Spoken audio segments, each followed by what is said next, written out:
Nauna riyan, muling tiniyak ni Pangulong Ferdinand R. Marcos Jr. ang pagpapabuti sa kapakanan ng mga overseas Filipino worker. Sinabi ito ng Pangulo sa kanyang pagbisita sa Filipino community sa Cambodia kagabi. Ipinagutos rin ni Pangulong Marcos Jr. ang pagtatayo ng Migrant Workers Office sa Phnom Penh. May report si Clazel Pardilla. 14 na taon nang nagtatrabaho si Sarah sa Cambodia.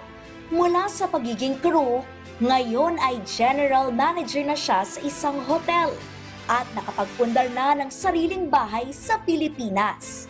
And I found the people really kind. They were so hospitable. It was easy to see myself living here. Isa lamang si Sarah sa 10,000 Pinoy na naninirahan at nagtatrabaho sa Cambodia sa larangan ng edukasyon, hotel and restaurant at iba pang sektor. Sa unang araw ng state visit ni Pangulong Ferdinand R. Marcos Jr. sa Cambodia, pinulong niya ang Filipino community at binigyang pugay ang kanilang husay at di matatawarang kontribusyon.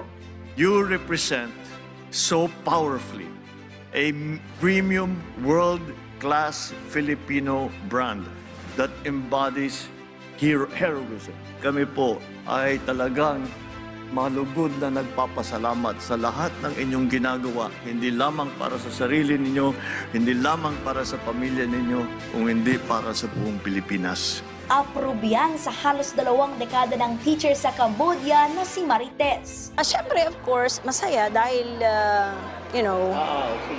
iniisip niya yung mga OFW, yung kalagayan, at saka nakikita mo din na yung kaugnayan ng Cambodia at ng Pilipinas. Para itaguyod ang kapakanan ng mga OFW sa Cambodia, ipinag-utos ni Pangulong Marcos sa DMW ang pagtatayo ng pinakaunang Migrant Workers Office ng Pilipinas sa Cambodia na mag-aalok ng legal support, welfare aid, reintegration at training program.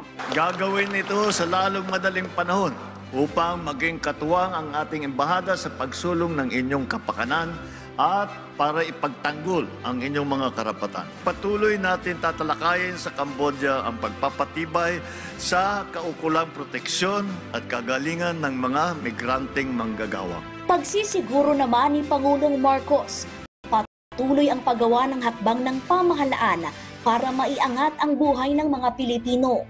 Kabilang sa pakay ng state visit ng Presidente ang paghikayat sa mga negosyante sa Cambodia na mamuhunan sa Pilipinas na hindi lamang magpapalago sa ekonomiya ng bansa, kung hindi magbibigay rin ng mas maraming trabaho sa mga Pilipino. Hindi natatapos ang ating tungkulin na paniguraduhin maayos ang inyong kapakanan habang nasa ibayong bansa. Sapagkat sa ating mismong tahanan ay patuloy natin sinisikap na mapaunlad ang kalidad ng buhay ng ating mga kababayan. Clazel Pardilla para sa Pambansang TV sa Bagong Pilipinas.